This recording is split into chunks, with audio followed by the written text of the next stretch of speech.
On dit le contraire, eh bien c'est parce que vous nous l'avez dit, il y a des enjeux diplomatiques importants, et notamment cet après-midi, l'envoyé spécial de Donald Trump qui va rencontrer Vladimir Poutine pour avancer sur ce fameux plan de paix proposé par les Américains. Vous savez qu'il y avait eu plusieurs versions. On va regarder ce qu'il y a dans la dernière version en date avec nos éclaireurs. Et Fanny Wegscheider nous rejoint. Quelles sont les grandes lignes de ce qu'il reste du plan, Fanny ? Oui, ce plan, comme vous le disiez, il a été amendé puisqu'il a été mis en place par Donald Trump il y a à peu près 2 semaines, le 19 novembre, par les États-Unis sans l'Ukraine, avec 28 points au programme qui ont été rabotés 4 jours après seulement à Genève lors de cette réunion d'urgence à laquelle se sont ajoutés donc l'Ukraine et leurs alliés européens. Et donc on est passé à 19 points dans ce plan.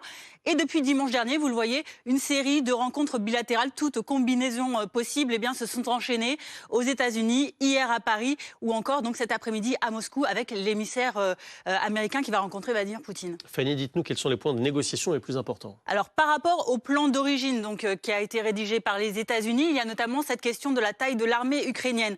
Actuellement, elle est de 800 000 soldats. Les États-Unis et la Russie souhaitent raboter cet effectif à 600 000, là où l'Ukraine et les alliés veulent le conserver. Il y a aussi la question des concessions territoriales, évidemment. On pense au Donbass, on pense à la Crimée.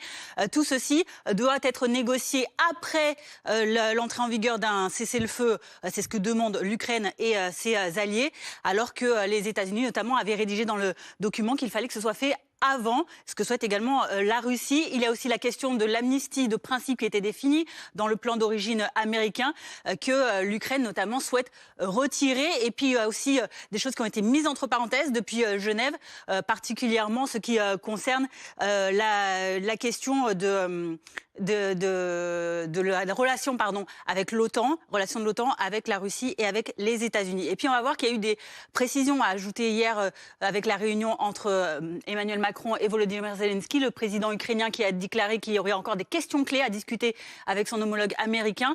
Et Emmanuel Macron qui a dit que ça ne se ferait pas sans les Européens autour de la table et qui, après un entretien téléphonique juste après avec Donald Trump, eh bien, a ajouté qu'il s'agissait de la question des garanties de sécurité qui sont centrales pour l'Europe. Merci beaucoup pour nous avoir remis les idées au clair, Fanny, sur ce plan.